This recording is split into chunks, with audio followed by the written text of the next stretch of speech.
When the Nazis were the dominant force and armies could not stand against them, a group of brave citizens sought liberation by any means necessary.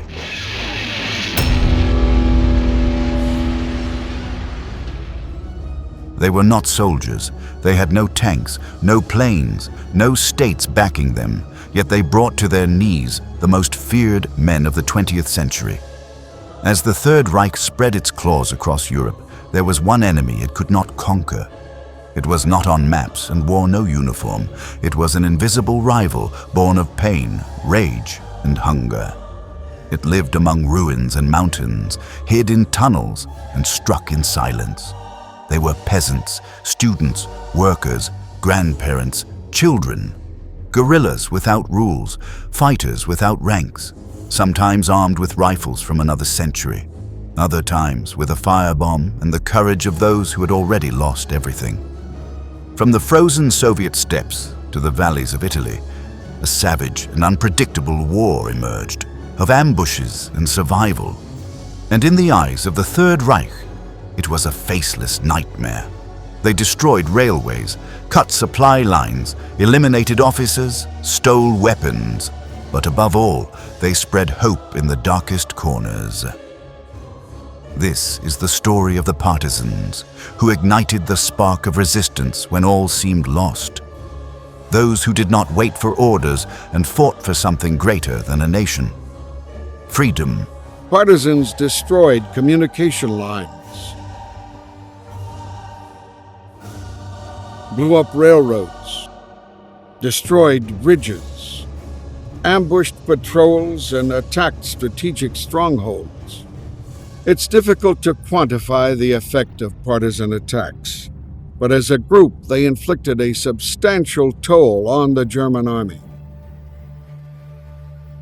Yugoslav Partisans. In April 1941, Yugoslavia fell in just 11 days.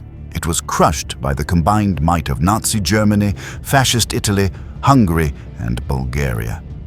The country disintegrated under occupations, collaborators, and puppet states. But in the mountains, among forgotten villages and dense forests, something began to grow. Among the citizens was a skilled organizer and brilliant strategist, Josip Broz Tito.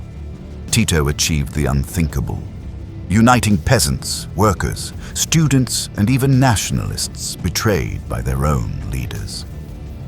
Thus was born the People's Liberation Army, a guerrilla force that would not only resist, but strike back.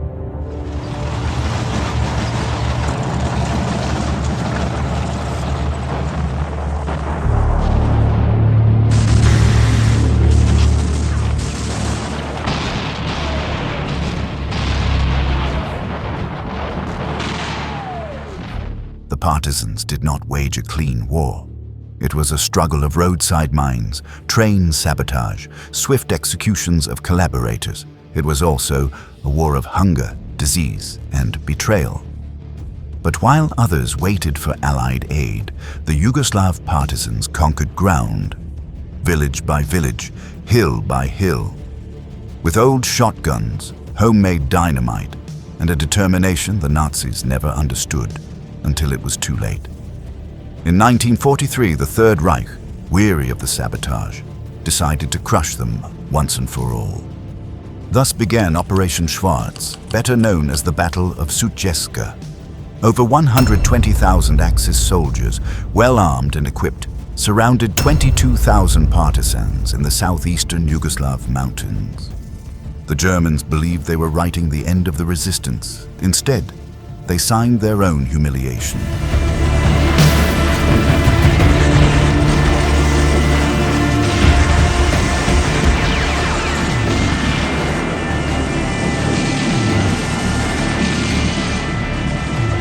For weeks, the partisans resisted the encirclement.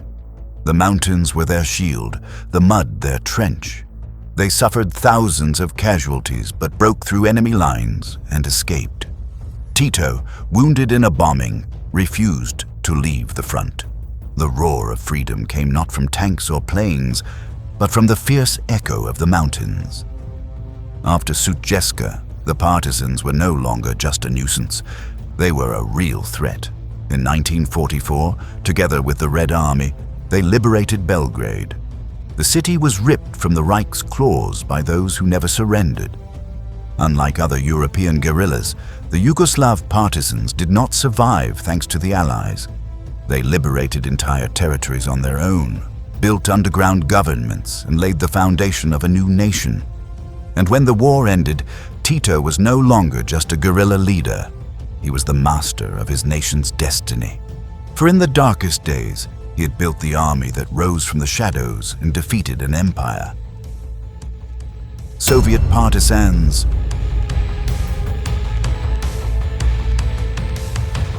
June 1941.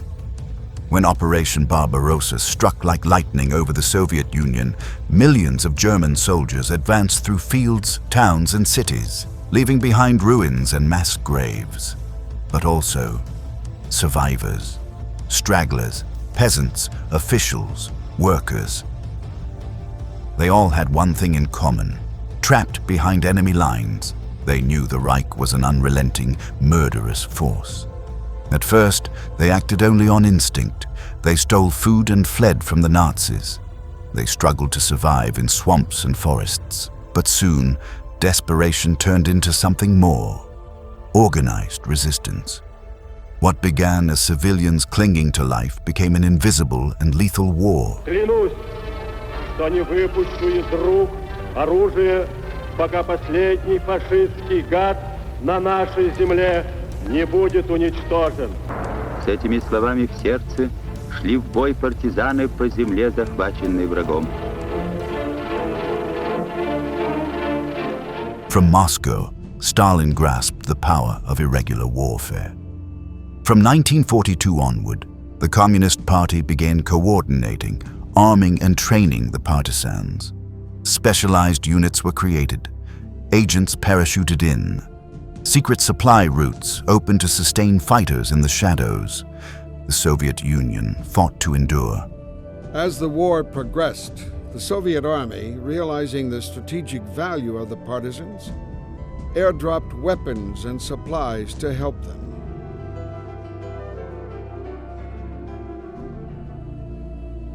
By 1943, more than 300,000 Soviet partisans were active behind enemy lines.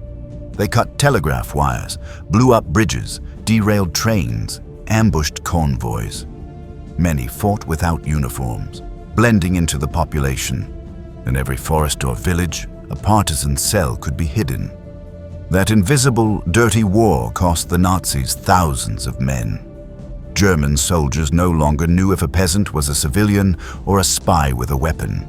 And the trains carrying ammunition, troops or tanks no longer knew if they would arrive or explode on the next bend. Every sacrifice of these fighters cut deeply into the Reich.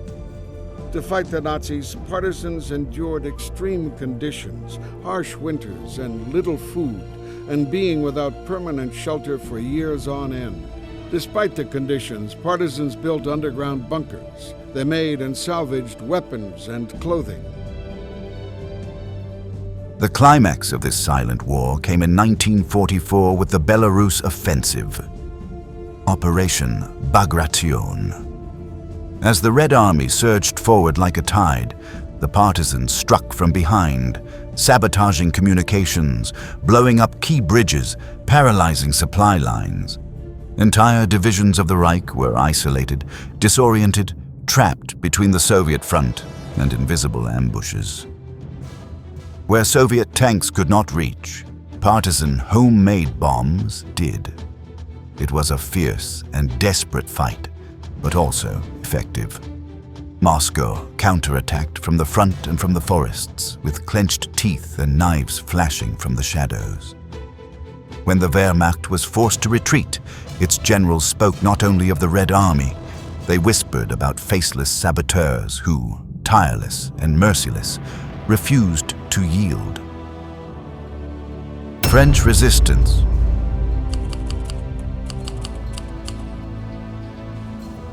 In June 1940, France fell.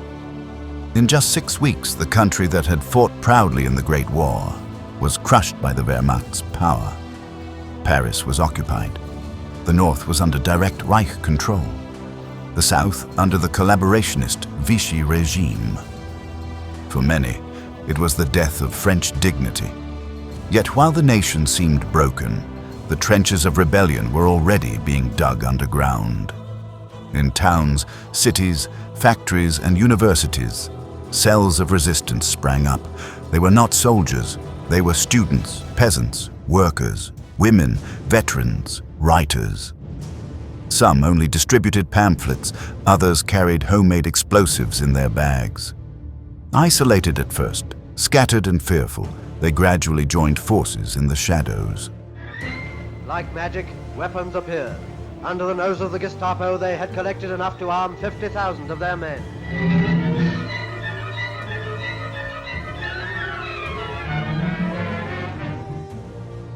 From exile, Charles de Gaulle called for a free France. From London, British intelligence sent agents, weapons, and clandestine radios. Soon, the French resistance was no longer a rumor. It was a threat. They sabotaged trains, blew up power towers, cut telegraph cables. They hid Allied soldiers, forged documents, assassinated German officers. While Nazis patrolled the streets, they dug tunnels beneath their feet. And when the most decisive moment of the war arrived, the French partisans were ready. The organization of the French underground movement passed the word that Paris D-Day was near. As the British and Canadians smashed the German army at Falaise and Caen, as mighty American and French columns of armor swept on towards Versailles and Paris suburbs. The movement was beginning to come out into the open after 4 years of faith kept alive by a word whispered in the cafes, a nod at the entrance of the metro, a meeting in a shuttered house. As Allied tanks crossed Normandy, resistance bombs tore apart Reich railways. They dynamited bridges, blocked roads, sowed chaos in German logistics. Railroad sabotage delayed reinforcements for days, helping the Allies secure their footholds. But their boldest act was still to come. In August 1944, as the Allies advanced from the west, the resistance rose in Paris. Neighborhood by neighborhood, street by street, they built barricades, attacked police stations, seized strategic buildings. They did not wait for the army's triumphant entry. The partisans made Paris their final trench.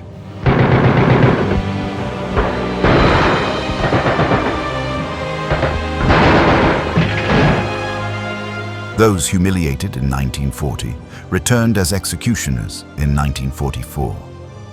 And when Leclerc's 2nd French Armored Division finally entered Paris, the tricolor flag was already flying over the Eiffel Tower, hoisted by those who resisted from the very first day.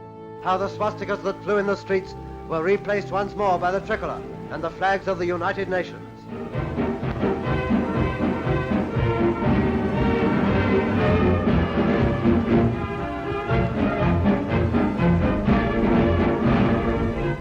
Paris was able to welcome at last the return of her soldiers from exile under their leader, General de Gaulle. La Résistance did more than regain lost honor. It proved that freedom is not begged for. It is fought for in silence, built in the shadows, and conquered with fire. Italian partisans,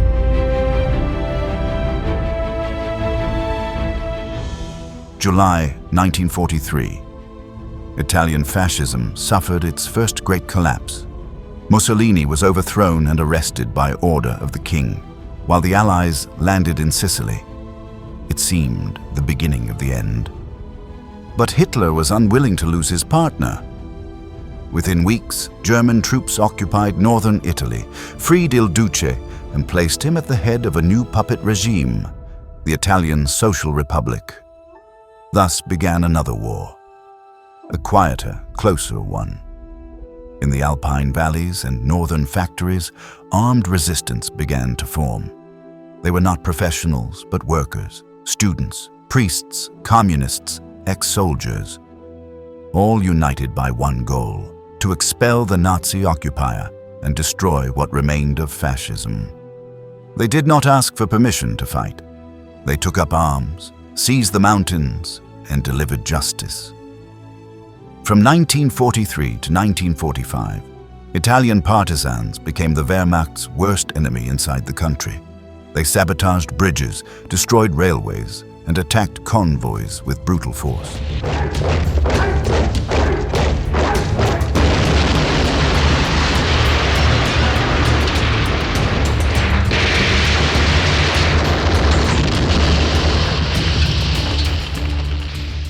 The Italians operated from the Apennines, hidden among forests and rural towns. The Gestapo and fascist militias hunted them relentlessly. But for every fallen leader, 5 more rose with even greater fury. In April 1945, as the Allies advanced from the south, the partisans chose to finish the war themselves. They launched a general offensive in the north. They liberated Milan, Bologna, and Turin before American troops even arrived. In northern Italy, partisans did not wait for liberation. They forged it with gunfire. And then came the final act. On April the 27th, 1945, Benito Mussolini tried to flee to Switzerland disguised as a German soldier. Near Lake Como, however, he was recognized by partisans. Captured, he was shown no mercy. The next day, without trial, Mussolini was executed alongside his lover, Clara Petacci, and hung in a Milan square as punishment for Italy's suffering. Milan was in a state of the wildest excitement at about this time, for partisans had just killed Mussolini. The bodies of the ex-dictator, his mistress, and fellow fascists were left lying in the square, and the enraged Italians took the opportunity of kicking them and flinging rubbish on them. Il Duce fell, but it was not an Allied army that caught him. It was his own countrymen. Italian partisans did not only fight the foreign invader, they also faced the monster Italy itself had created. And when the war ended, they did not wait for medals. They simply proved that fascism would not die from bombs, but by the tenacity of their own hands. Armia Krajowa. September 1939. Poland was invaded from 2 fronts. From the west came the Nazis. From the east, the Soviets. The country was carved up as spoils between 2 empires. But beneath that brutal occupation, Europe's largest underground resistance movement took shape. The Home Army, or Armia Krajowa. Its members swore loyalty to the Polish government in exile, and from the shadows wove a network of sabotage, espionage, propaganda, and combat. They worked in basements, tunnels, ruins. They printed pamphlets, intercepted communications, destroyed trains. Civilians, filled with rage and pain, ready to give everything for their homeland. For years, they moved like shadows under occupation. They hid Jews, executed collaborators. Their strength was not in numbers, but in the conviction that Poland would not die without a fight. And then came the bloody year of 1944.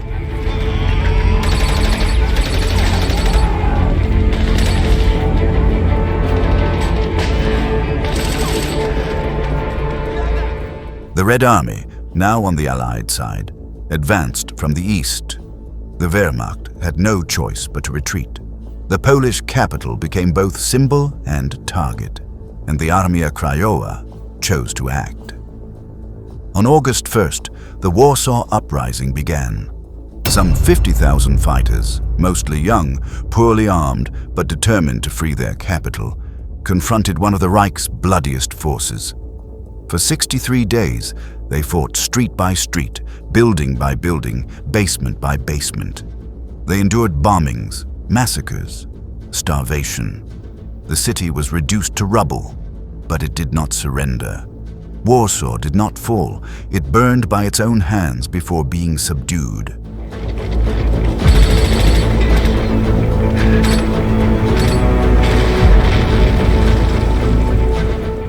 The uprising was brutally crushed. More than 200,000 civilians were killed, and the city was leveled as a warning. Yet in those 2 months, the Armia Krajowa inflicted thousands of German casualties, humiliated the Wehrmacht, and left an indelible scar on Nazi pride. The USSR, standing at the city's gates, did not intervene. It watched as the Germans crushed the underground army, loyal to the Polish government in exile. For Stalin, a free Poland was more an obstacle than an ally.